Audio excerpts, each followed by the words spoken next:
I have never had a class do that for me in 30 years of teaching at Berkeley. It must be something about the nature of the stage. So I want a stage in every class I teach from now on. So good evening to all of you, and welcome to the Fall 2013 Horace M. Albright Lecture in Conservation, where we're going to be hearing a presentation from some really wonderful speakers on what's next for the food movement. Conversation with Kathleen Merrigan and Michael Pollan that will be moderated by Linda Schacht of our own faculty here. I'm Keith Gillis, Dean of the College of Natural Resources and a professor of forest economics in real life. We're delighted that you could all come and join us this weekend. Before we begin, the role of a dean is logistics. A couple of items. First of all, there will be lots of time at the end of the presentations up here that Linda will be moderating for questions.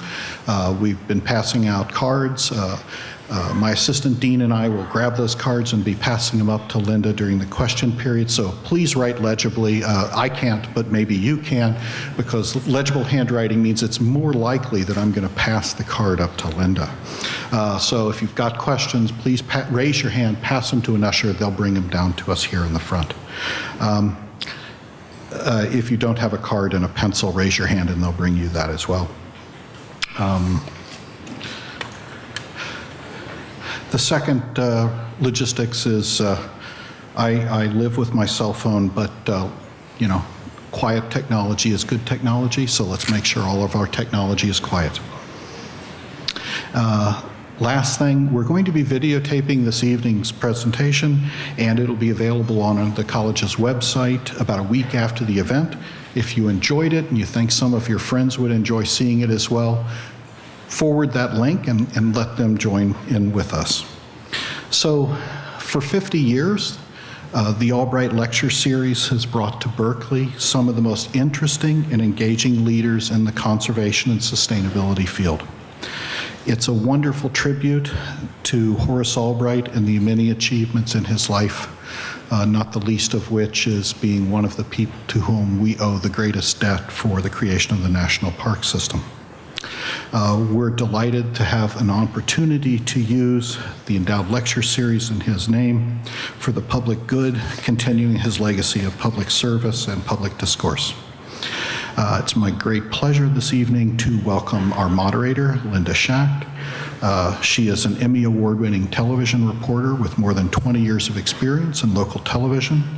Her career began at KQED TV on the highly regarded Newsroom Nightly News Hour. She then covered politics locally and nationally for KPIX, the CBS operated station in San Francisco, for 19 years. She's won an American Bar Association National Award for her political coverage.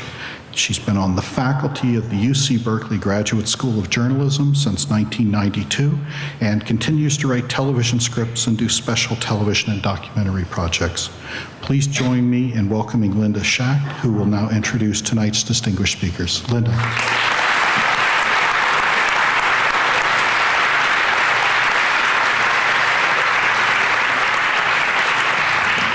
Thank you, Keith. Well, hello, and thank you all for coming tonight. I think that the future of food is one of the many topics, but one of the few that everyone everywhere is interested in. After all, we all eat. It's also an issue that involves water policy, trade agreements, immigration policy, nutrition, science, transportation, and healthcare, among many other topics. Fortunately, we have two speakers tonight, Kathleen Merrigan and Michael Pollan, who can probably make some sense out of all of this. Kathleen was the Deputy Secretary of Agriculture until last spring. She worked with Secretary Tom Vilsack, former governor of Iowa, which may be a salient point, to oversee the day-to-day operations of the department. In 2010, she was named one of the 100 most influential people in the world by Time magazine. She was also at the Agriculture Department in the Clinton administration. She has a PhD from MIT in environmental planning and policy, and she has two children, almost teenagers, which may also influence her views on the future of food. Kathleen, welcome to Berkeley.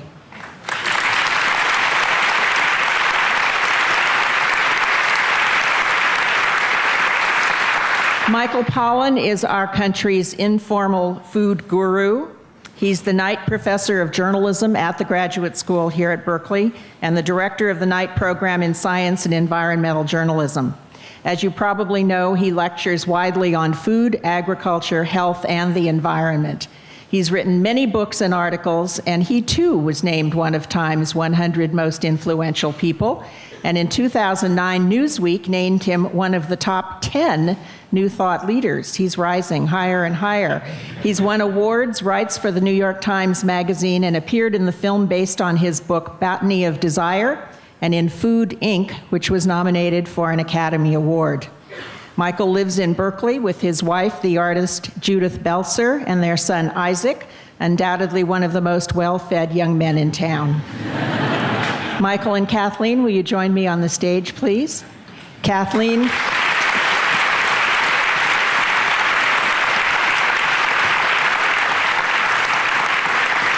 Kathleen will have some comments, and then Michael's, and then we will address your questions. Thanks.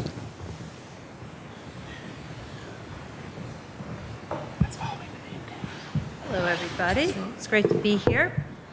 Okay, that's a big old mic. So I wanted to give 5 thoughts about the future of the good food movement and embellish them with some stories from my time as deputy secretary. Michael Pollan said, you really need to tell stories from when you were deputy. And it's like stories from the front, you know, old war stories. I feel like an old person. I have to tell stories from my days, but so be it. So my first phrase that I would ask that you think about is us versus them, the us versus them mentality. So one of the really nice afternoons that I had when I was deputy secretary was when I came back from, one of these 1,000-hour meetings, and there was a woman who had been sitting for 2 hours in the reception room by my office waiting for me to arrive. And she was there. She had come from a Midwestern state. She was in the bowels of the bureaucracy in the Natural Resource Conservation Service. And she had come because she had made a very little pendant that had KYF2 on it. Know your farmer, know your food. The initiative that I helped lead at USDA. And it was just so charming. She was just so excited that she could participate in this work. And she wanted me to know that it had reached really the bowels of the bureaucracy, that people were just full of excitement. And if there's anything that I'm proud about when I was deputy secretary, was that I had the opportunity to unleash this creativity and this real passion for local and regional foods, and to some extent organic foods, when I was at USDA. Rich Rominger is here. He's sort of the Dean of California Ag. He's one of my role models. He was deputy secretary for the entire Clinton administration. And I found myself unemployed in those days, and I remember going to Rich to ask for a job. And I remember thinking to myself, oh my God, I'm gonna go work at the evil empire. That's how I thought of USDA, frankly. And now I think back and I think how naive that was, how simplistic. USDA is 110,000 employees, largely field-based agency, 90% are outside of Washington. They're in 99 different countries around the world. And to think that everyone at USDA is of one mind is absolutely silly. And so I just want us to think about that when we think about the future. It's not us versus them. USDA is us. And I've got our rural development director here, Glenda Humiston. She's really working on some interesting stuff about making food banks, food hubs, food banks. Pretty neat. My Farm Service Agency State Director, Val Docini, I don't think he's here, but he's been really working on promoting microloans in California, trying to get people small amounts of money to make changes. Mark Lipson's here. He works for USDA. He's a farmer from Molino Creek Cooperative in Davenport, California, and he is the Organic Sustainable Agriculture Advisor to the Secretary of Agriculture. That's pretty cool.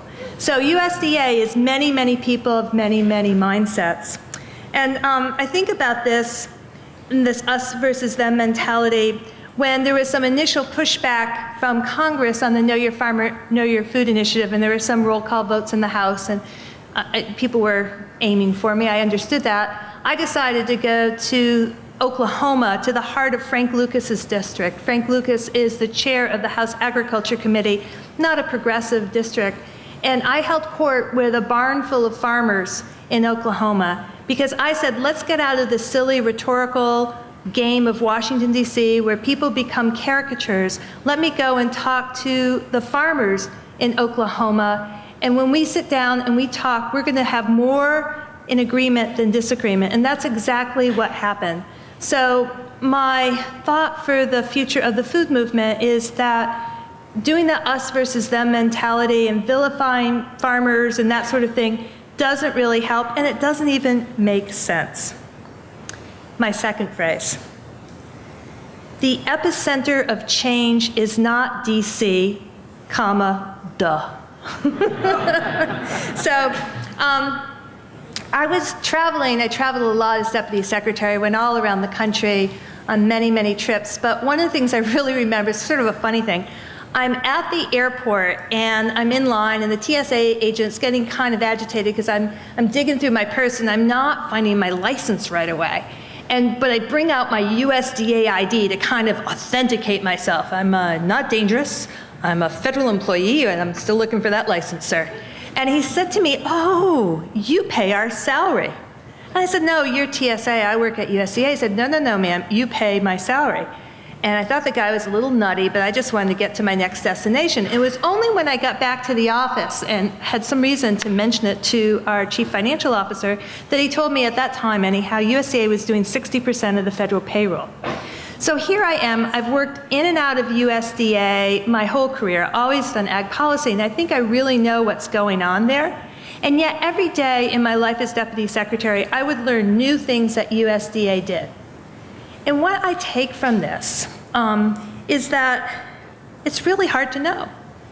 And so when I brought that problem statement to the local regional food system stuff, we decided to develop the compass. And I don't know how many of you have looked at this, but this is really an important tool. It's a geospatial mapping tool that's on USDA's website. You just go to the Know Your Farmer icon. And it puts out all of the investments that USDA has made over the first term on local and regional agriculture, and then some. It goes out to some other federal agencies. We began asking the Department of Transportation how to use Tiger grants for local food. CDC, what are you doing in the local food space? HHS, what are you doing? And it's all mapped there. And what's really exciting about this, to go to my point, change doesn't begin in Washington, duh, is that this map really allows us to highlight the innovators, whether they're people in the bureaucracies or they're people out in the countryside doing really, really exciting things. And so I really urge you to go to that map. It's a treasure trove of information, and people can network, you can meet people. It's just really a wonderful, wonderful thing. And as we are coming to the close, hopefully, of a Farm Bill debate, one of the provisions that's of great concern to people is what people refer to as the King Amendment. It's actually a reaction to the proposition in California on animal welfare standards and particularly how much space chickens have. But the amendment that's part of the House Farm Bill would restrict states' abilities to enact their own farm policy. And the National Association of State Departments of Agriculture have just come out making a very strong statement that that's not the way to go because change doesn't begin in Washington, duh. Okay, my third statement, cannibalism, comma, not good. So even in the last couple of days I've been here, I've heard from a number of students their concerns about the watering down of organic standards. We really need to go beyond organic, that sort of thing. And I want to say, really? Really? When I started at USDA, we did put a lot more money to the organic program, not what it really needs, but more than it had, and we hired a lot of new creative staff, and we declared it was the age of enforcement.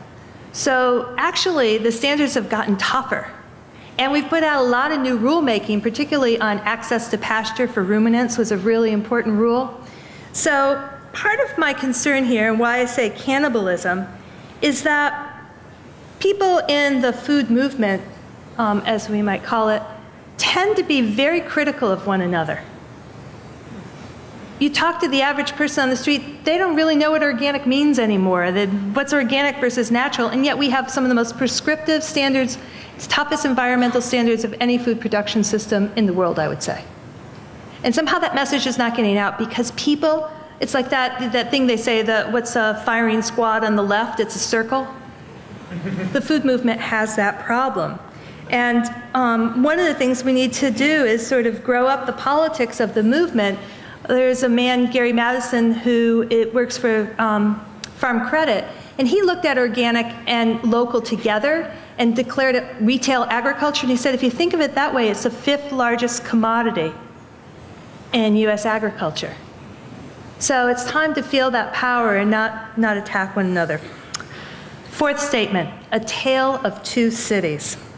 So there's always this concern when we're talking about the food movement. Are we really talking about white tablecloth, elitists, only if you have money kind of food, right? And that comes up in every kind of discussion. Well, one of the things that I'm really interested in the debate this year over the Farm Bill was a lot of talk about decoupling the nutrition programs from the farm programs, the support for farms generally, crop insurance, target prices, that sort of thing. Whatever Farm Bill we end up with does not likely look like a game changer in any way. Excuse me, I put my timer on, it's telling me to shut up. And it seems like instead of decoupling, we really should be looking at this point in the time to finding the ways that those 2 things meld together even more than ever. And some of the innovative things that are going on around farmers markets and special nutrition benefits that can be redeemed at farmers markets, you get a twofer. You help support the local economy and farmers, and you help support hungry people, get healthier food. It makes a lot of sense. We should be doing more of that. And my story here really is the beginning of this administration when I was really excited about healthy food issues. And it was at the beginnings of the new dietary guidelines, which now is my plate and half a plate should be fruits and vegetables. I heard from Secretary Sebelius, I heard from our First Lady, I heard from all policy leaders across the board that fruits and vegetables were just too expensive. If we try to give more fruits and vegetables, help people eat more fruits and vegetables, it's cost prohibitive. Actually, the economic research of USDA does regular studies that shows that's actually not true. And so part of my life as Deputy Secretary was to be a myth buster on this issue. Because if you start with the assumption that fruits and vegetables are too expensive, then you've already given up the game. And what I look at is when I look at fruits and vegetables, if we're really trying to move toward that half a plate and increase consumption in this country, we have seen imports of fruits and vegetables since 1994 really skyrocket. Even fruits and vegetables that we grow in this country during the season they're grown. To me, that just shouts loud and clear opportunity for this next generation of farmers that we need to grow, where they can, on very small acreage, do high-value crops in local communities.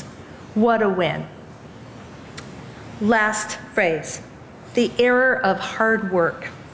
So I feel that politically, in a lot of ways, we've gone through the eye of the storm on a lot of these issues. It's okay now, it's politically safe to say organic agriculture or local or regional agriculture. These things are talked about in the halls of power. That's all good.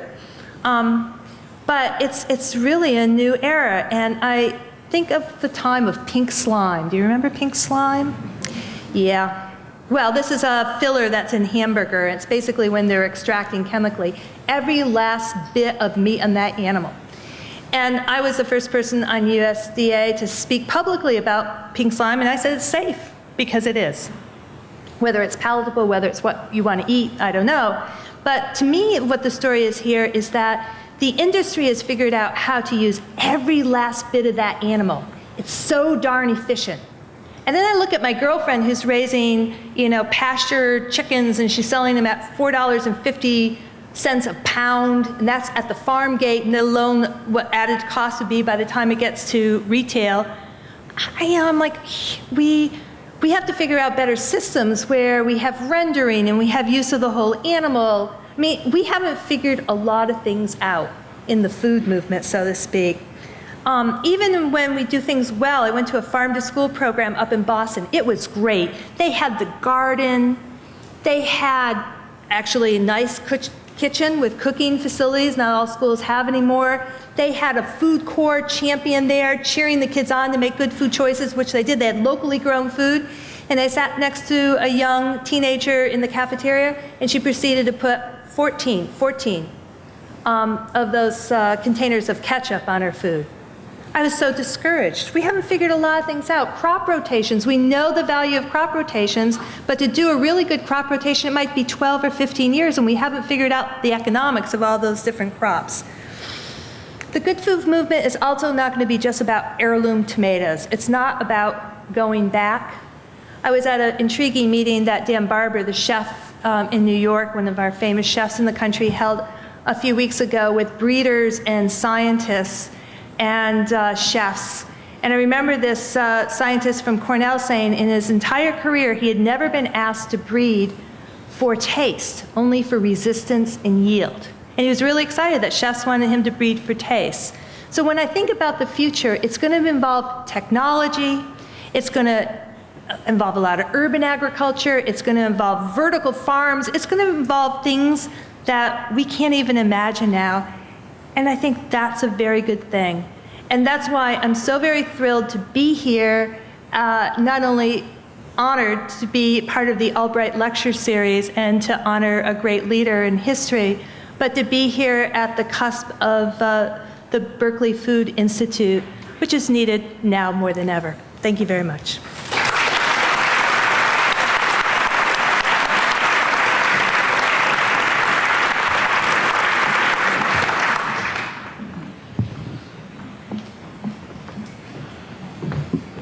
Thank you, Kathleen. It's an honor to share the stage with both Linda Schacht, a journalist I really admire, and Kathleen Merrigan, who, I don't know how closely you follow these issues, but whatever positive steps have been made during the Obama administration toward helping to foster local food, toward raising consciousness around organic food, it's either been Kathleen Merrigan or Michelle Obama we have to thank for what good has come out of this administration. So I'm a great admirer of Kathleen's, and I'm very happy to be here with her.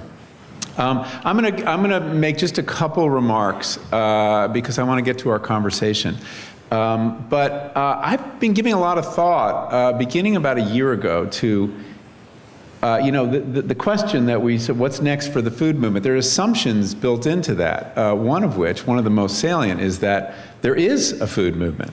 And I have to say, I started using that term in my writing before I actually believed it was true, thinking by sheer force of repetition that we could bring it into being. Because it doesn't look a lot like a movement from certain perspectives. I mean, think of what makes it up. It's a big, lumpy tent. You have people passionate about animal welfare. You have people passionate about hunger and food banks. You have people working on organic agriculture, on farm-to-school programs, on teaching kids about food, on labeling issues of various kinds. And they don't all, I made a list for an article I was working on, and there were like 12 or 15 strong, distinct threads, and many of them were at cross purposes. So, for example, there are people in the hunger movement who are troubled by things going on in sustainable agriculture because they're worried it may increase the cost of food, or people who are very concerned about nutrition who'd like to put some restrictions on what you could spend your SNAP dollars on, which is anathema to people in the uglily named hunger lobby. And so there are these tensions. And there is then also definitely the circular firing squad that we see, especially in organics, which we should talk a little bit more about. It's clearly a social movement, and it's clearly an economic movement. It's a market. As Kathleen said, organic alone is now the 5th biggest commodity, if you look at it that way. Somebody told me recently organic is now 5% of the food market and 12% of the fresh produce market, and which is pretty impressive, considering that this is a movement that developed until Kathleen's help, a lot of help from the federal government. So I wasn't really sure it was a political movement, though. Did it have the power to force change in Washington or anywhere else? Could it demand its issues get addressed? And I thought the first test came last year with Proposition 37, the effort to label genetically modified food. However important you think that is as an issue, a lot of resources went into it, a lot of political work went into it. And it ultimately failed. It came close, but it failed. And I thought that that was a very interesting test of had this movement come of age politically. By the way, when I was chewing on this question, I asked one of our more esteemed faculty members for some guidance, Troy Duster, the sociologist, and I said, "Is this food thing a movement, in your view?" And he reminded me of something very important. He said, "You know, no political movement is quite as incoherent as it looks up close, and no political movement is as coherent as it looks from a great distance." So that was heartening, I thought. These defeats, though, turned out to be, I think, unexpected victories on GM labeling. We just had another one in Washington State. Again, fell short. The final tally, though, is not as discouraging as the initial one last week. Apparently, in the final tally, 49% of the people in Washington State voted to label GM. Since these votes, we've had a lot more attention to the issue in Washington, a lot of pressure to come up with a federal standard, and I think the hand of people who were fighting for that was strengthened by these votes. But to me, the first concrete evidence that I see the beginning of a real political force here can be told in dollars. I calculate that in the last year, that agribusiness, and I don't mean to vilify anyone, but I will, that agribusiness has spent $100 million or more to stop the agenda of the food movement. That's $45 million in California fighting Prop 37. It's $22 million fighting Prop 522 in Washington, and throw in another $40 million for the food dialogues and the other PR efforts that have been launched by the Farm Bureau and other people to essentially, as the Farm Bureau has said, fight the food activists. $100 million indicates that the food movement has gotten the attention of the industry. So I expect, so I'm heartened by that, even though there are defeats here, but there always are defeats. It takes a generation to fight some of these battles. It's a complicated movement. It's not like gay rights. It's not like pro-choice. There is not a single thing that we all line up behind. And maybe we'll begin to find that. Maybe we'll begin to define and ask that that the whole movement can get behind. But I kind of doubt it, don't you? It's such a complicated organism. But it's very exciting to watch as it matures. It's very young. We've just begun. And hopefully this conversation this evening will advance that cause just a little bit. Thank you very much.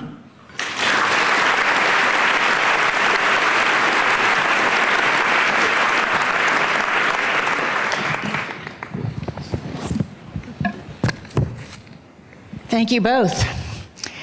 This may seem a bit fanciful, but imagine a world in which Kathleen Merrigan was the Secretary of Agriculture and Michael Pollan was the Speaker of the House.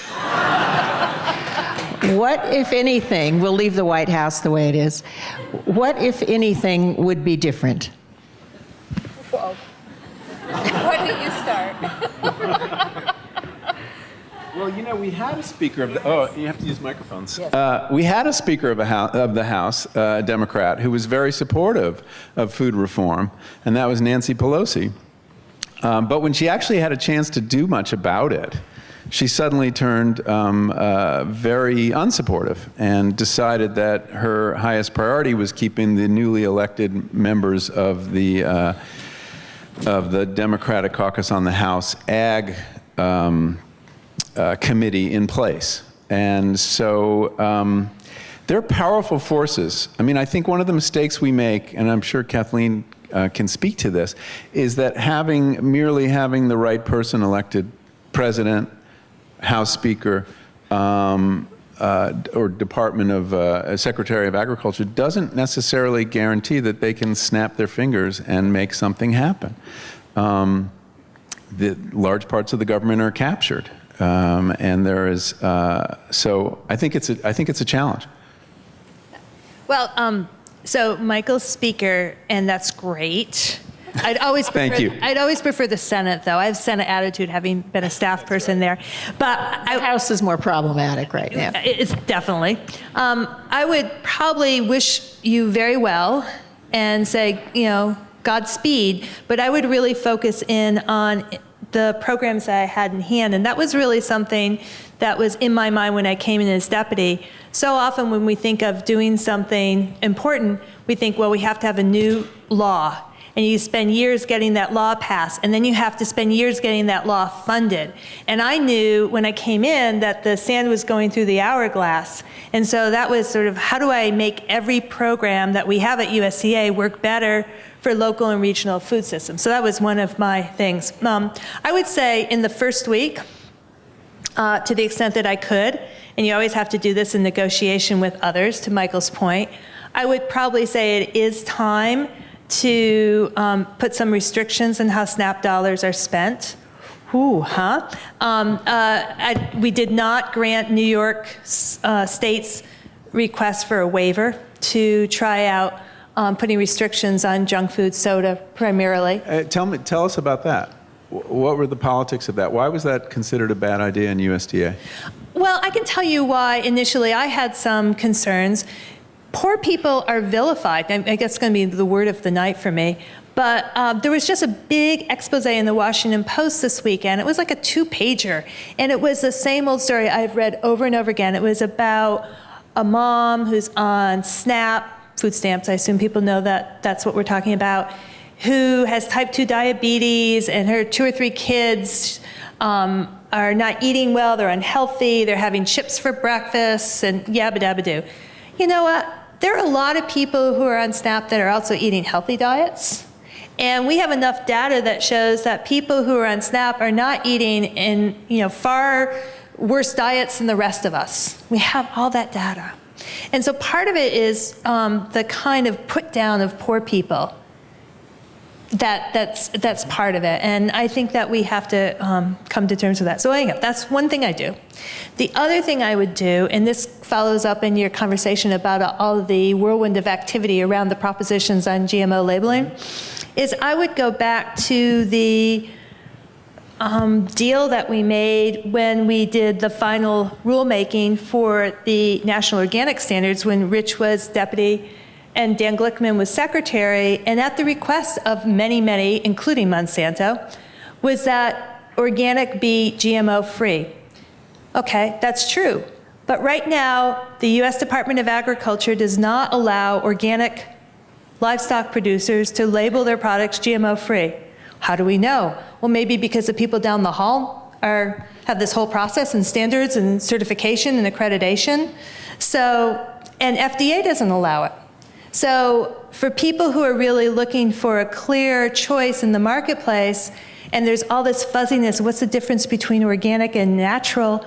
I would declare it very clearly on the label, and all that other stuff and all that energy will probably continue on, but why not make that declaration clear? So those are 2 things I do in week 1.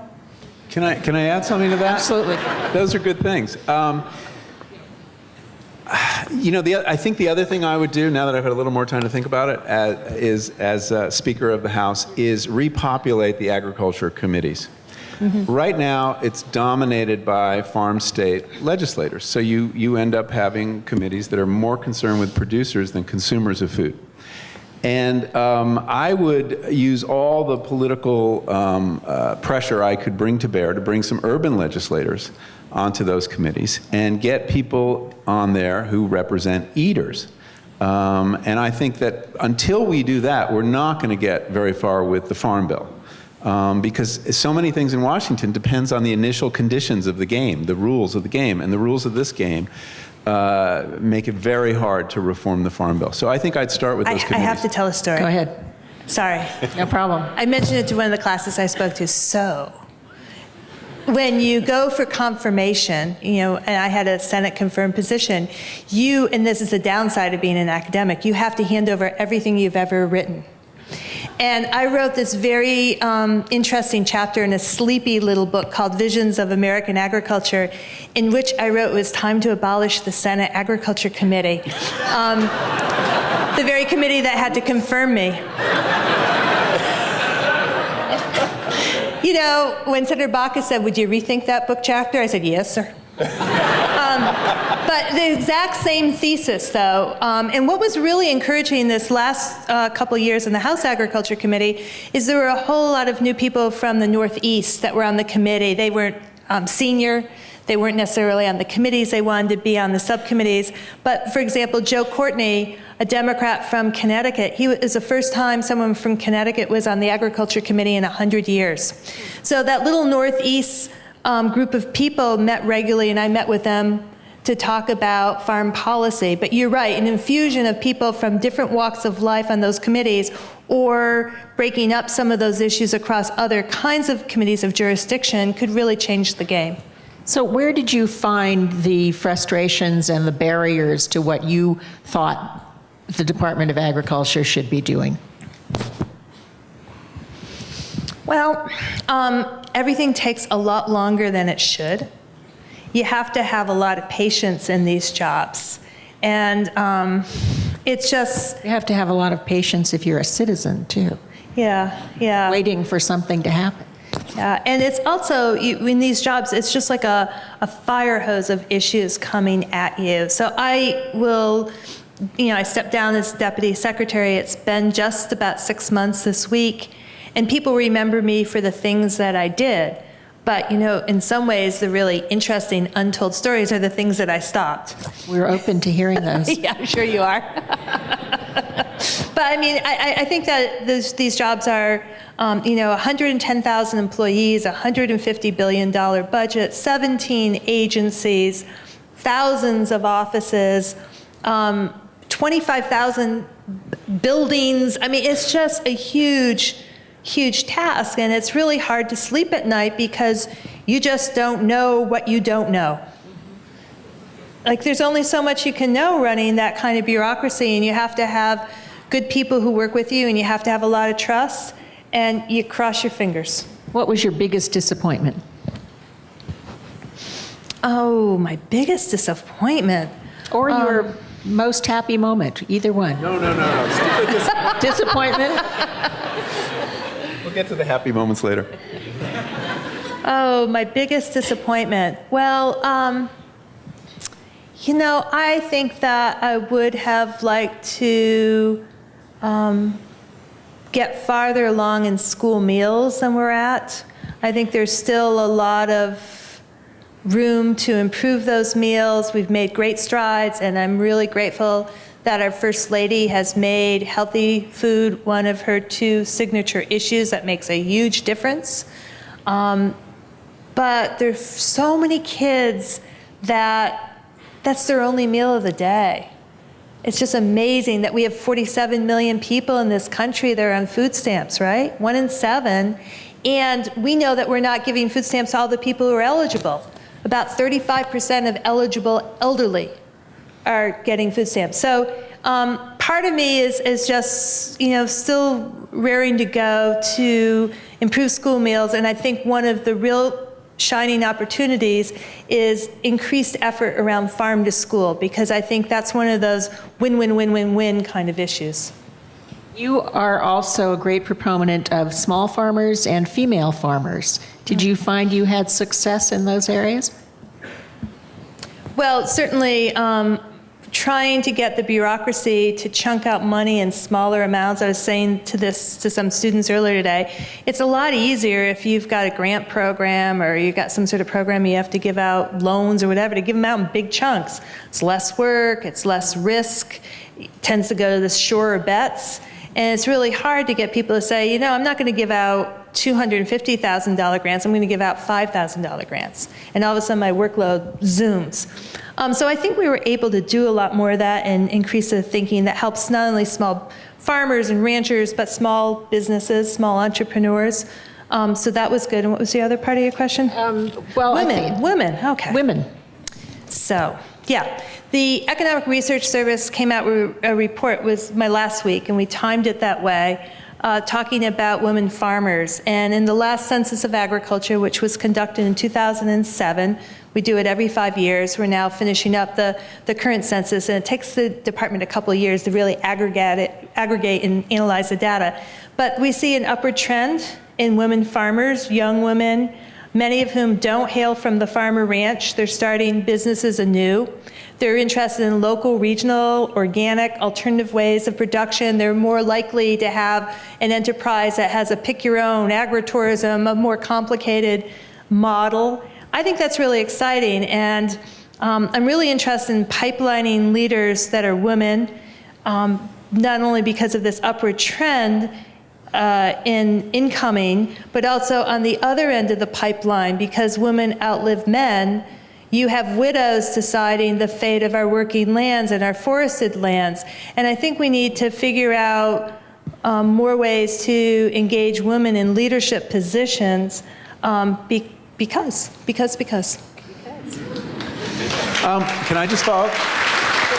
I think it's one of the more exciting developments, is that the future face of the American farmer is much more female than it's ever been. I'm surprised to hear you say that most of the resistance to what you wanted to do was essentially bureaucratic inertia. When did you ever run up against a political or economic wall of interests, of the White House overruling something you wanted to do, the OMB? I mean, surely it wasn't all just, the molasses of bureaucracy. Well, I think, and I suppose whatever we call this food movement, is it or isn't it, I think that conspiracy theories are given way more weight than they should. I was like, well, what about the theory of incompetence? Well, I think that's undervalued as an explanation. I certainly did at times come up against blockages that I wasn't able to go around, but persistence and using analytical data, that sort of stuff. That's why it's really exciting to be at a university that wants to talk about food systems, because we need a lot more thinking to really propel forward. And so I tried to wrap myself around with data, and I actually made a lot of progress. Again, you did, there were question. people around the country who I'd never met before in these field offices at USDA, and they were so excited, and they had banners, and they made their own brochures on Know Your Farmer. So I think that we had some cultural change there, and I couldn't think of all the ideas that we needed to do. Most of the things I get credit for was somebody else's idea. I just figured out a way to elevate and execute. But that's the thing, is like, how do you empower all those people who are there on a day-to-day basis, who have creative ideas, and find a way for them to carry forward? I gave them political clout. Right, and improve their morale. I meet these people all the time. When I was speaking last night in Napa, and a USDA employee working in a local office there, their pride for what they're able to do for local farmers is palpable, and they really feel empowered and that's largely by what you did. But why is something as seemingly obviously a good idea as promoting farm to school and know your food, know your farmer, why did you get pushback on that? You said you had to go to Frank Lucas's district. Why was that controversial? Why does that bother Big Ag? It shouldn't. I don't think it does anymore. But in the earlier years, it did. It was a big firestorm of activity. And I use the example, one of the things that we did with the Environmental Quality Incentives Program, EQIP. It's the second largest conservation program that USDA has, the first one being the Conservation Reserve Program, CRP. We did a new initiative for seasonal high tunnels or hoop houses temporary greenhouse-like structures that allows a farmer to put in crops earlier, keep them in later, so you have more product for the local marketplace. And I remember people were like, oh, that's taken away from, the traditional uses of EQIP. And it was highly popular, and I think we spent something like $30 million in their early part of the initiative, but out of a $2 billion program. So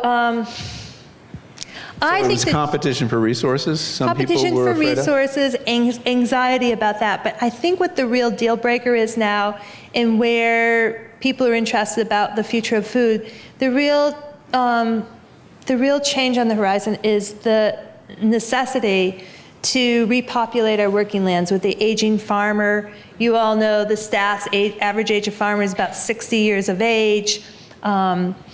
And we really need to figure out who this new generation of people are and what those farms of the future are going to look like.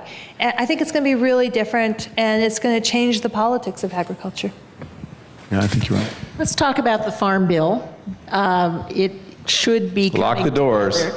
should be coming together in the next few weeks. What is the status, as far as you know?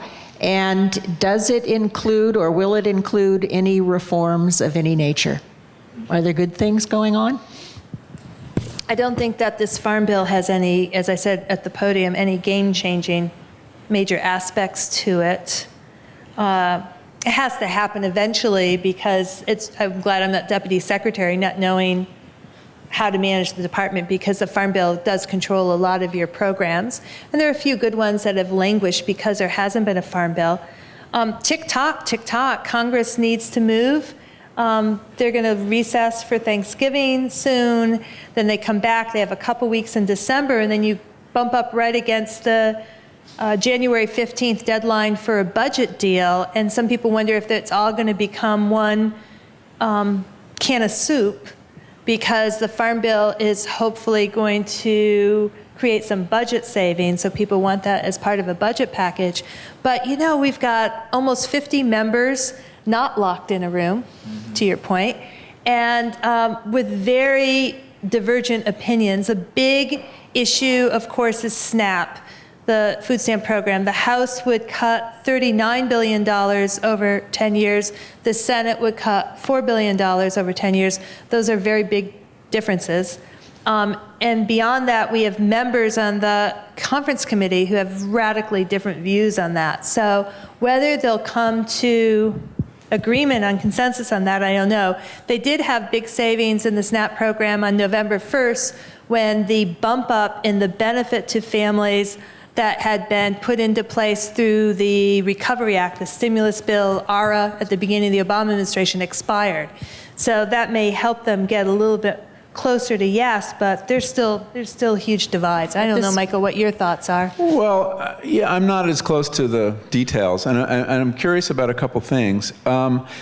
We've seen a shift over from the last Farm Bill, or maybe the one before, from things like direct payments and what we commonly think of as subsidies to crop insurance being the centerpiece of it. And I'm curious to know whether you think that represents a better way to support farmers than the way we've done it in the past.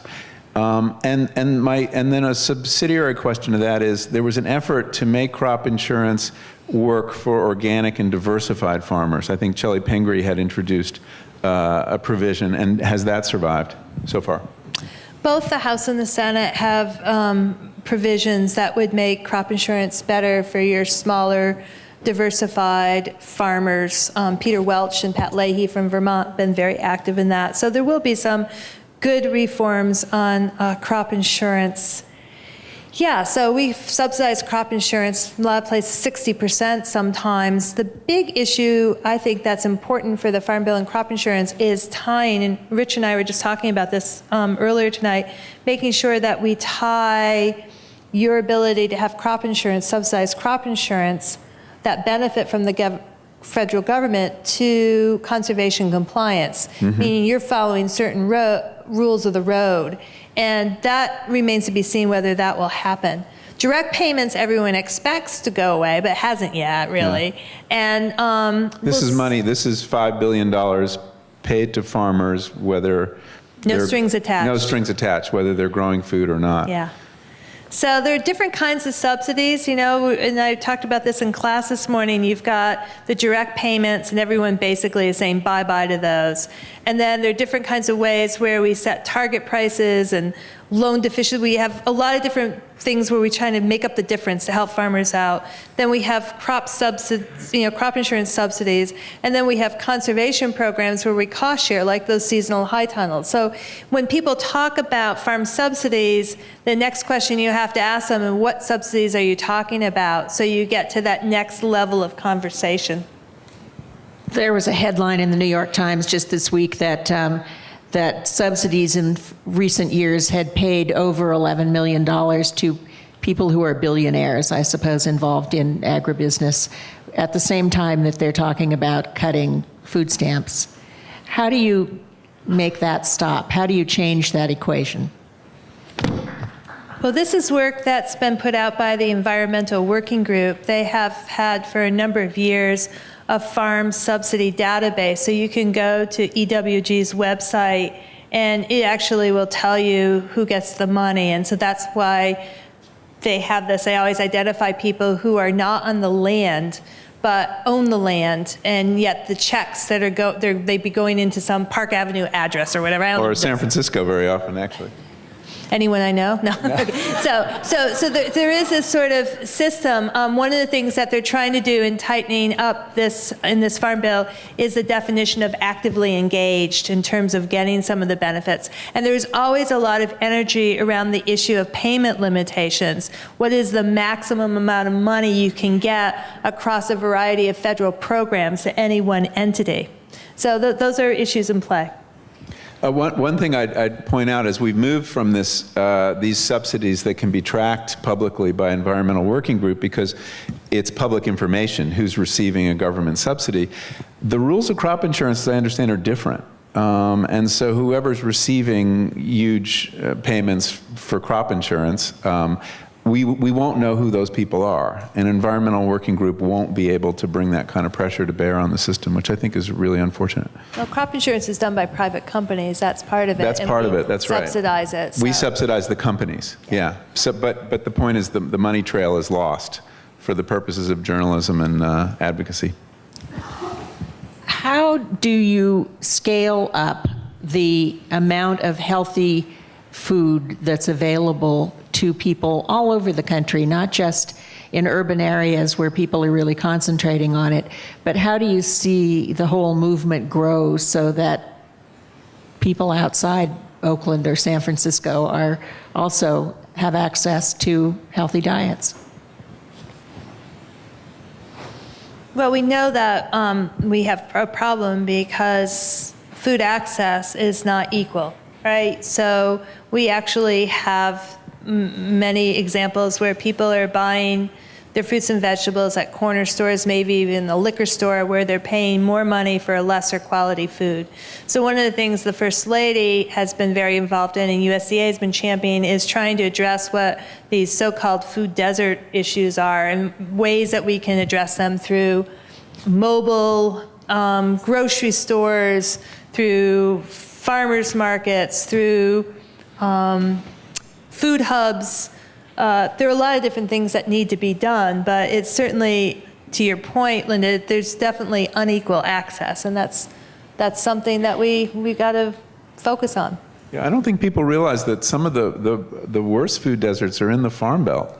One of the things that really struck me when I was doing research in Iowa is how hard it is to find fresh produce in Iowa, because farmers are growing. I mean, it's almost like a colony where, you know, they export raw materials in the form of corn and soybeans, and then it gets processed in Minneapolis or Chicago, and then they have to buy it back, and it's processed food. And this is one of the reasons that this emphasis on local food systems that Kathleen has been so deeply involved in is important. When people are selling locally, they tend to be selling food that is not processed and is whole foods.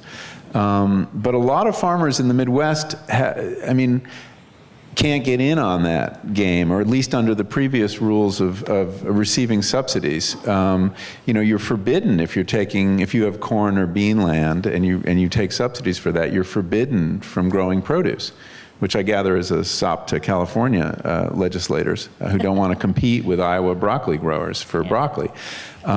So one of the things we need to do is remove any restrictions on farmers and figure out a way to do that so that someone who's got 1,000 acres of corn and bean and wants to do 10 acres of tomatoes or vegetables for local consumption can do that. Because you were talking about going out to Frank Lucas's district and you have farmers outraged because of something they've heard from the Farm Bureau. But when you actually talk to them, and I've had the same thing, because I've had farmers, Farm Bureau, calls to protest talks I've done and things like that. But as soon as you actually get in a conversation and you talk about new markets, this is music to their ears.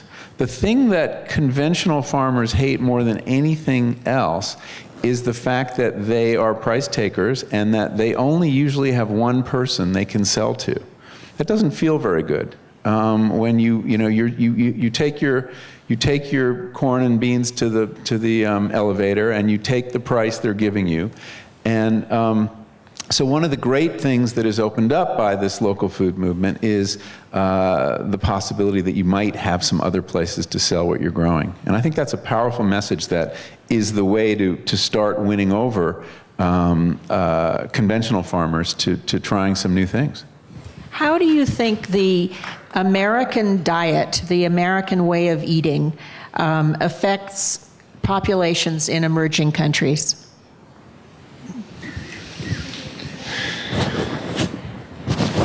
Not so well. Well, go ahead. Well, American food has a glamour in the world, whenever KFC comes into a developing country, it's normally very popular. It's heavily marketed, and there's a lot done to market food in the developing world that we should be concerned about. I mean, Coca-Cola is, selling little 3 and 4 ounce inexpensive bottles of soda in the developing world to essentially give people a taste for Coca-Cola that they'd never had before. So a lot of it's marketing, but on balance, I think it's been, there've been nutritional gains too. I mean, access to more meat, which is part of the Western diet, meat is very nutritious food to people who have been subsisting on staple grains. So it's a mixed bag. It's not all bad. But as we watch this nutrition transition taking place across the world, it should give us a lot of concern, because you see countries like China now, where people are moving very quickly onto a Western diet, and they're seeing rates of heart disease and type 2 diabetes and obesity that they'd never seen before. And it puts enormous strain on resources. To feed the Chinese appetite for meat now, we're deforesting the Amazon to grow soybeans. So it ramifies around the world. And who are we to say that you can't eat this way that we're eating? We're setting an example, and it's a problematic example from a health point of view and an environmental point of view. Do you see that leaders in governments in emerging countries are interested in changing the eating habits of the people who live there? Well, I just heard about a meeting that's happening next week in Addis Ababa of leaders of food systems, and one of the items on the agenda, I'm told, is how to create a developed food system that doesn't make the mistakes of the Western food system. I was so encouraged by this.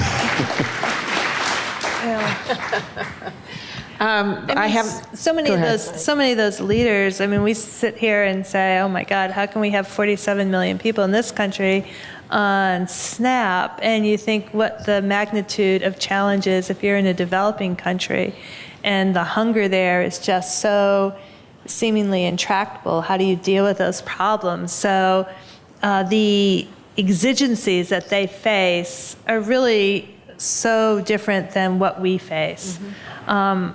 I've spent quite a bit of time at the Food Agriculture Organization, the United Nations in Rome. Tough assignment, someone has to go.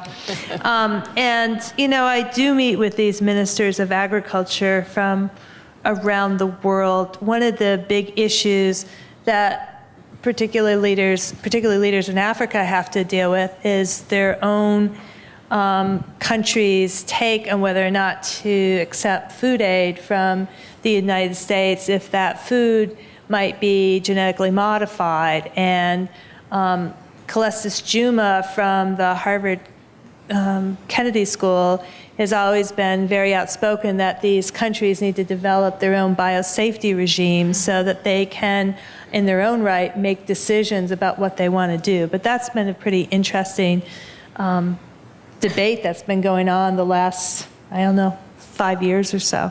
Michael, you There's mentioned also the earlier that the amount of money that had been spent opposing labeling of GMOs, and also you took some heart from the fact that in Washington State, it was a 49% vote in favor of labeling. Where do you think all of that is headed now? Well, I mean, honestly, I don't know, but I'm happy to speculate. I think pressure is building to do something about labeling, and I think it should happen in Washington. It's kind of crazy to have every state having its own labeling laws and redesigning packages and supply lines for different states.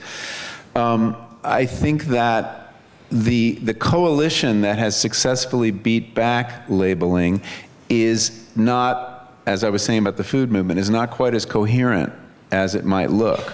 You have an awkward situation if you're a grocery manufacturer, not the Grocery Manufacturers Association, but if you're General Mills or PepsiCo or whoever it is, it's very uncomfortable to be seen throwing so much money at something that half of your consumers want. That's just not where you want to be in the food market. And for that reason, on this last fight in Washington, the GMA tried to hide the identity of its contributors. And the Secretary of State in Washington sued and got all that information out. But it was clear that General Mills and whoever else said to the GMA, their trade organization, look, we'll give you money, but we don't want our name attached to this. So I think that this weird alliance between Monsanto and the manufacturers is not long for this world. It just doesn't make sense from a marketing point of view. And you have to imagine the marketers in those companies are screaming, like, how did we find ourselves in this? We don't care if the food's genetically modified or not. We can make our corn chips with, any other kind of corn. Yes, it might be hard to switch over, but in fact, also consumers may be happy to buy it with the label. It's not a foregone conclusion that label will be the kiss of death. I don't think it necessarily will be, but what's interesting... We eat a lot of crazy stuff. We do. They're banning trans fats. I'm really worried about my Tootsie Rolls.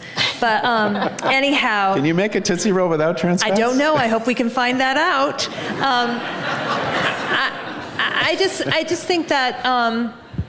I mentioned this in the class this morning. There was a time in my career where I'd tell people I work in ag policy, and I'd be left alone in the party with my gin and tonic in the corner, like oh, she's a bore, right? And I probably am. I mean, there may be more explanation. I'm blaming it all on my career. But anyhow, now I say I work in ag policy, and I'm the belle of the ball, right? People want to talk about food. They want to know where their food comes from, who produced it, how it was produced. And that's a really great thing. Even if sometimes those conversations are divisive, inconclusive, I think it's really exciting that people are talking. And part of that means that there is a demand for greater transparency in the food system. I mentioned pink slime earlier. Cargill just announced that they're going to start labeling it. The official name, by the way, is lean, finely textured beef. On that same point, I agree. I think that this is probably getting the attention of the food industry, this interest in the story behind food. And Chipotle is another very interesting case that we've seen recently. They've been doing some very sustainable sourcing of their meat for a long time, especially on the pork side, and then now local sourcing of meat all around the country. But they never wanted to talk about it, and they didn't talk about it. And I remember asking the president, why aren't you making more of this? You have a great story to tell. He says, well, I don't think people buying a burrito want to be reminded they're eating an animal. Okay, and so they didn't talk about it in their stores for a long time, but now they've come forward and they've done these viral videos, which are kind of ingenious, and they're long, and they've gotten a lot of attention, and it turns out consumers very much care and want to hear this story, especially when it comes to animal. And that I don't think it's an accident that in the last quarter, their sales, while other fast foods were flat, McDonald's was flat, their sales were up 15%. This is getting the attention of the industry.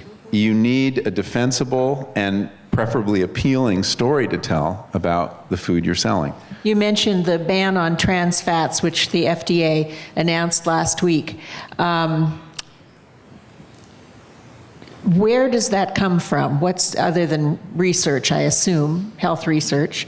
Is that the principal incentive for that to happen? But Michael, in the conversation you and I had about that, you said that's the only really positive thing the Obama FDA has done. Yeah, that was probably a little bit harsh. I mean, the Obama FDA has been disappointing to me in various ways on issues like antibiotics and livestock, where they came in, Margaret Hamburg came in intent on doing something about it. And she actually said to an NGO person I know, we're going to treat this issue as if our hair is on fire. Well, the fire's been put out.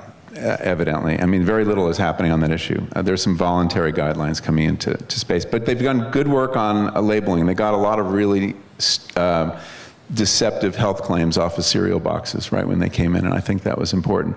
Trans fats is very important. The amount in the diet and in the food supply had come down since they started labeling it. This was a case where labeling had a big effect on the constitution of foods.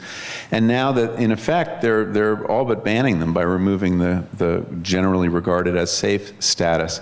I think trans fats are a great cautionary tale, though, too. I mean, if you look at the history of it, why are we eating trans fats? Well, we began eating trans fats because we had demonized saturated fat, animal fats, and as part of the low fat campaign, everybody was told you're better off with vegetable fats. And so I know as a kid growing up, we got off the butter and we got onto the Mazola, and this seemed like the right thing to do, and it was a tremendous public health mistake. And we've learned that belatedly, but I think it's a cautionary tale that sometimes the solution to a problem is a lot worse than the problem, which turned out actually not to be a problem. It actually is a trans fat. I couldn't scientifically explain it. I'm sure some of our great professors in the audience would get me out of this bind. Are you ready, Michael? Well, I think more. Basically, it's a vegetable fat, corn oil, say, or something like that, that if you fire hydrogen into it at high temperatures, changes its constitution so that it's solid at room temperature. Seems kind of innocuous. Yeah. We have a question. But it gives you heart attacks. It really does. And I mean, there's very little evidence, in fact, less than most people think, that saturated fat is linked to heart disease. But its replacement has definitively been linked to heart disease. Okay, a question from the audience. What can we do locally here in Berkeley, other than shop at the Berkeley Student Food Collective, of course? I think this is a general question that a lot of people would have, based on your knowledge and experience, which is, what can we all do? What would be the one thing each of you would recommend that people do to promote a healthy food system? You have to midnight on Friday to submit your comments to the Food Safety Modernization Act rulemaking of the Food and Drug Administration. Postmarked Friday or submitted electronically by midnight. These are new proposed rules that are intended to enhance food safety in this country. I think unintentionally, really, because it's a very ambitious rulemaking from a statute that says everyone has to upgrade food safety. It's sort of a one-size-fits-all kind of proposal for the most part. And there's a lot of very serious concern about how it's going to impact smaller operations. And I think if you don't know about it, doing some quick Googling, you'll find out a lot of information. And it's really important to raise your voice now. It's a game changer. I couldn't agree They really more. pay attention?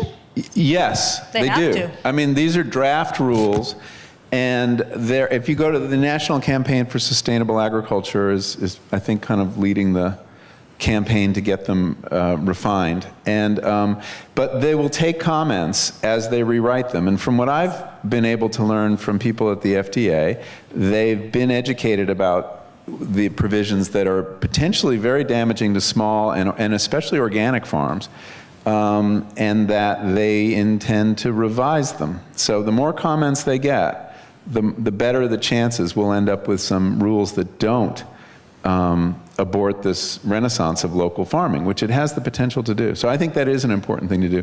The one other thing I'd add, though, is You can get next week. I took this week. okay, next week what you should do, and that's tomorrow by midnight, that they need comments, yeah. I think one of the most powerful things that we can do is ask questions about where food comes from. We've all seen the Portlandia episode.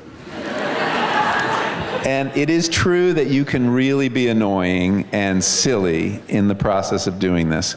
But I have seen firsthand cases where a butcher being asked, do you have grass-fed meat? A grocer being asked, you know, do you have this cabbage organically instead of, or where are you getting your meat at a restaurant? Where did you hear that? Where did I hear that? You know, the butcher shop on College? In Berkeley. Yeah. And In the Berkeley bubble. I in the heard that Berkeley expression bubble. today. Well, it's true. In the Berkeley bubble, people responded, though, to those questions. And that gently harassing the people who are serving you food is worth doing.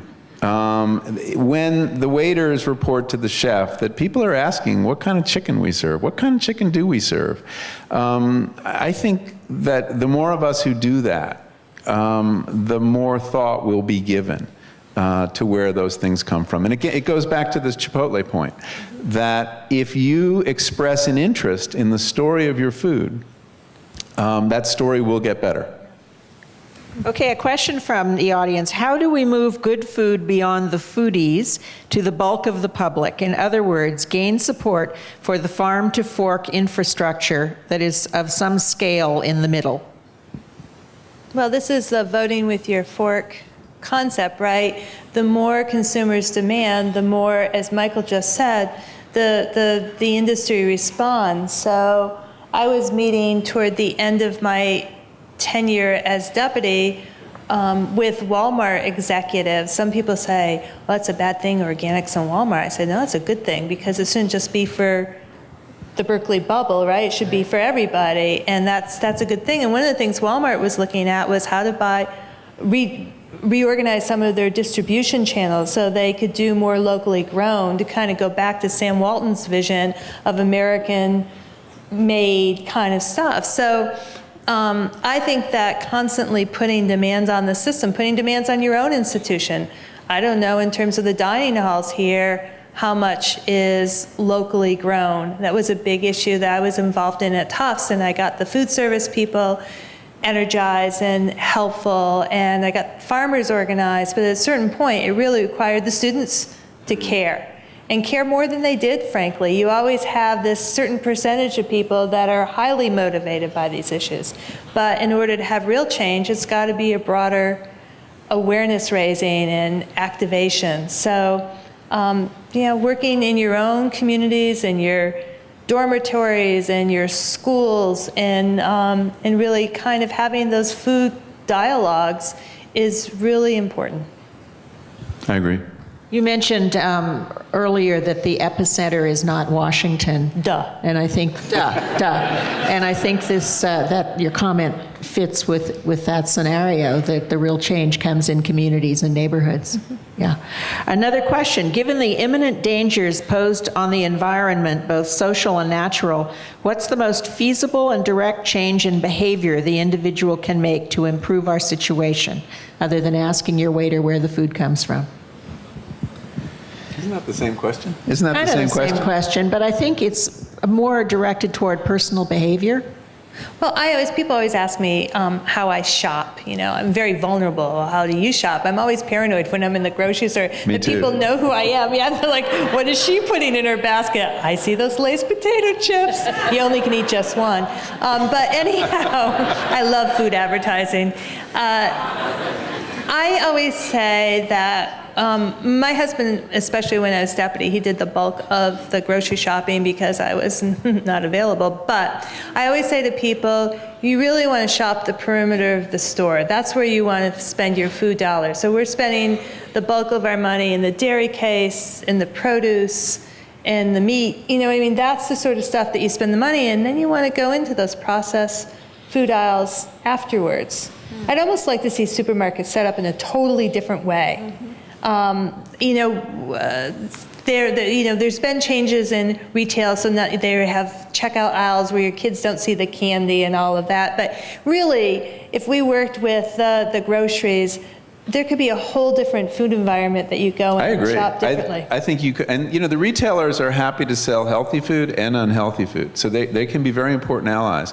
And in fact, they make good money from the produce section, and they need to move it because it's perishable. Yeah. And I think they control those bins more than they control the shelves where the soda is, which is, there's slotting fees, and that real estate is really owned by the manufacturers. I don't know why they put produce right when you come in. So if you buy a lot of produce, you crush it with everything else. I've never understood that. That's a good point. So that's one thing to reorganize. But there was, there's a lot of social engineering going on in the American supermarket. There's a reason that sweet cereal is at your kid's eye level and the oatmeal is down on the floor and you can barely see it. The more profitable items are, they pay to be where they want to be. But we could use the same techniques to encourage healthier food. And I read recently of a really interesting experiment that some behavioral economists and marketing people were doing to see if they could increase produce sales. And what they did was they designed a new shopping cart, with a divider across the middle. And it said on top of the divider, all produce north of this line. And it was at the 50% point. So it set this norm that, 50% of the cart should be produce. And it protected the produce also. And they found produce sales went up 30%. So why doesn't Walmart do a cart like that? I think it would be a terrific experiment. This is an important question. What are your thoughts regarding the role that migrant workers play in the food system? How should we go about ensuring their protection from unfair working conditions, namely pesticide exposure, long hours, lack of collective bargaining, and also in the face of possible, hopefully, immigration reform? What's the connection there? Well, I will say, people say, is the president talking about agriculture? I say the president's talking about immigration reform, so he's certainly talking about agriculture. We don't have any part of our society that's more dependent on undocumented workers. And here in California, there certainly was a coming together of farm workers and the farm industry to promote the Ag Jobs Bill, compromise, figure out a plan forward. We haven't seen that enacted yet in Washington.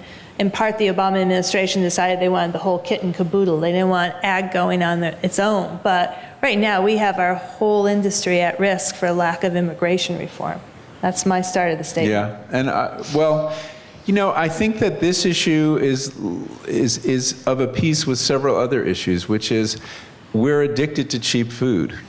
And the pressures to make food as cheap as possible are just fierce in this country. And that is the reason that we exploit farm workers, and that is the reason that meat animals are treated the way they're treated, and down the line. And we have done an amazing job in this country over the last, since the mid-70s really, driving down the cost of food. To the point where our society, our economy depends on it. It's really baked in. And it makes it very hard to advance a reform agenda that would inevitably, as it should, raise the price of food. Food is not cheap, it's dishonestly priced because it assumes undocumented workers being exploited, and it assumes animal abuse, I mean, down the line.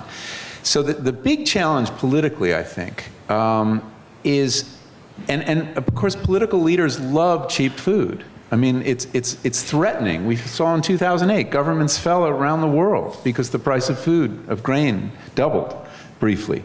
It's very destabilizing when food prices go up. So how do we move toward the true cost of food without disadvantaging the poor and destabilizing the economy?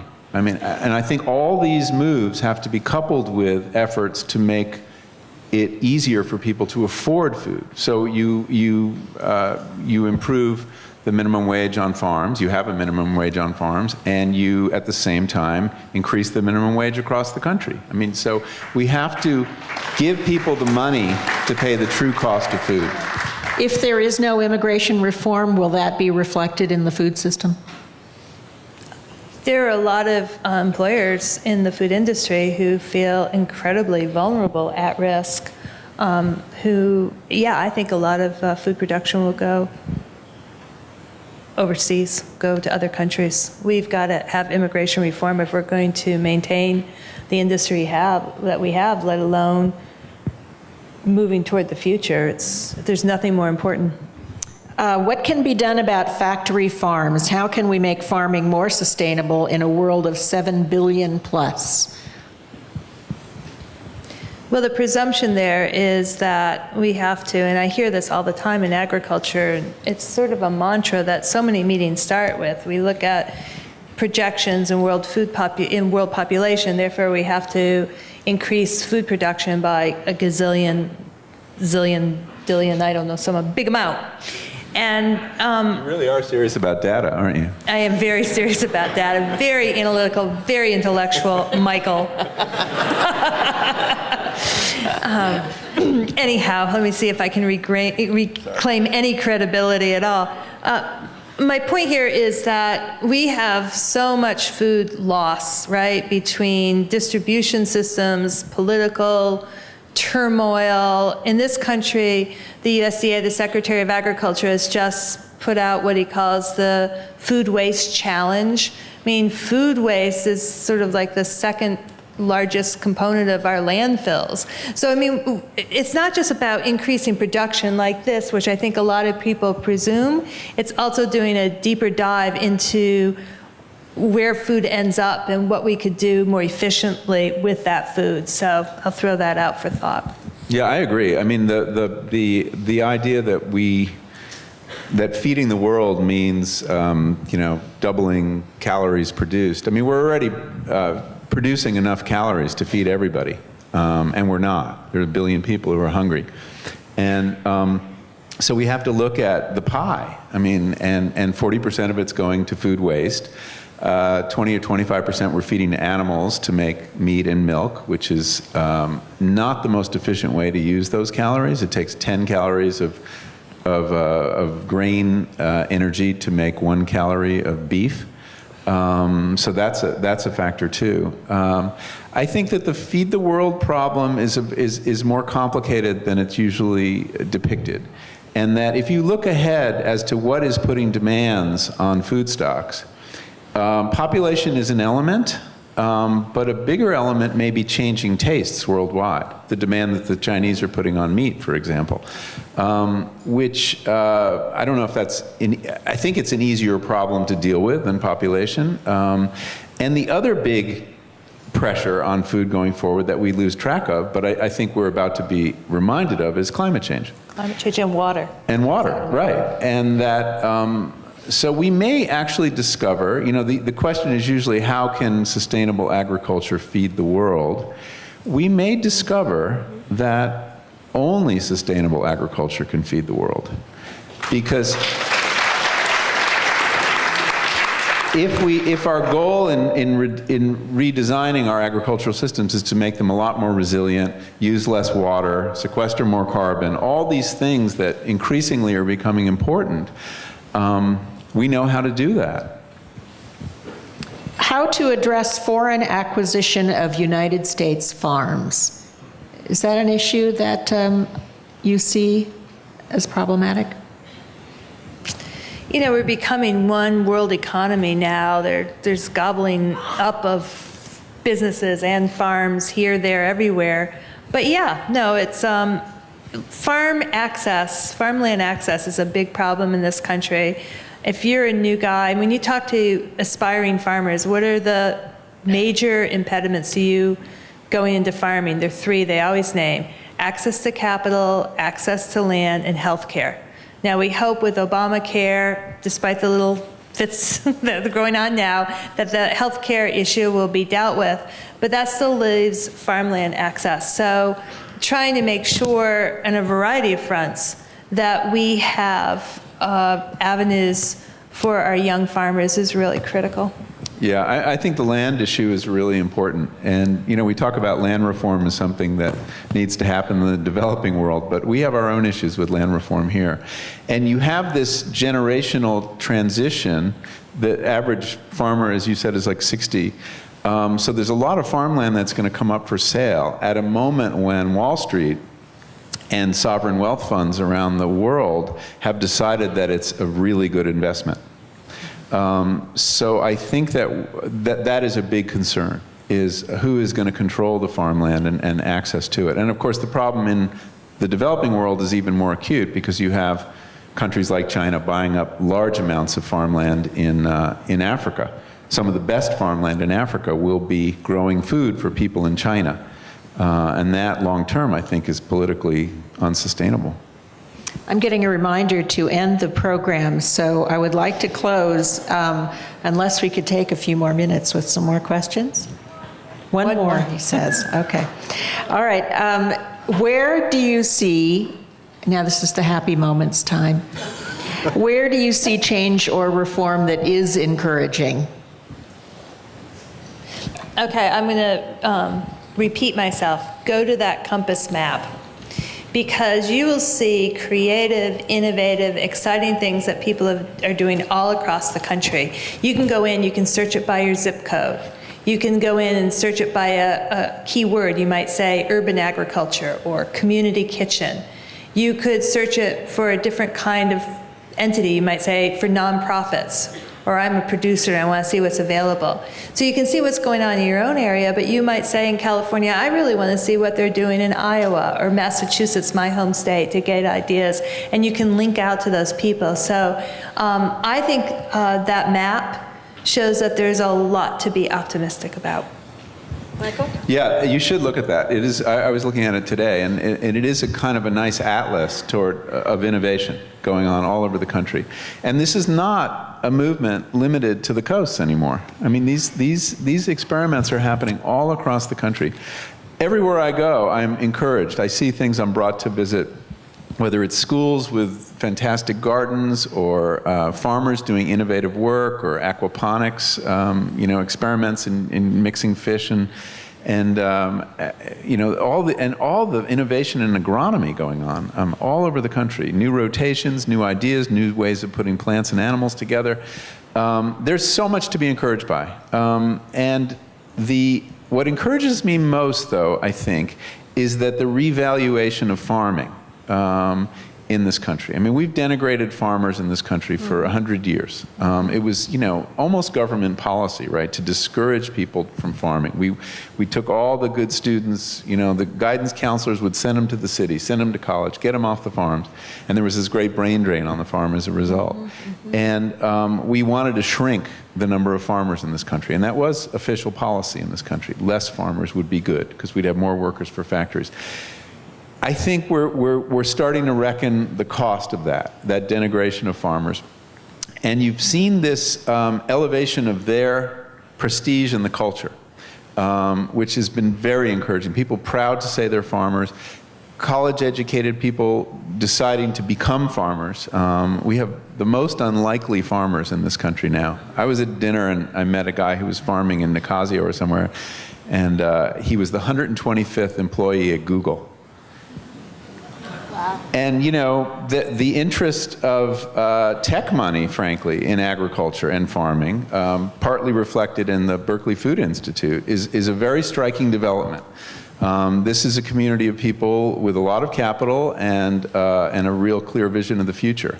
And a great many of them are convinced that food and farming is what they want to be involved with. And so there's so much to be encouraged by. I mean, it's, you know, look, this is a generational fight to change the food system. And it's going to happen at many different levels, in the political arena, locally, in the marketplace. And we shouldn't get discouraged. We've just started. Which generation are you talking about? The one coming up now. It's really, no, it is. It's people in their 20s. I mean, you speak on college campuses a lot, and the energy, and there are people in this room, the energy amongst people in their 20s, people in college right now, that this is their generation's issue. Mm-hmm. And they've really grabbed hold, and leadership is going to come out of that, and innovation is going to come out of that, and so that's what fills me with hope. Maybe we have the future Secretary of Agriculture here in the room, Michael. Hey, maybe we do. Thank you very much, Kathleen Merrigan, Michael Pollan. Thank you all for coming. And congratulations to all of you who are involved in changing the world. Thanks very much. Thank you, Linda.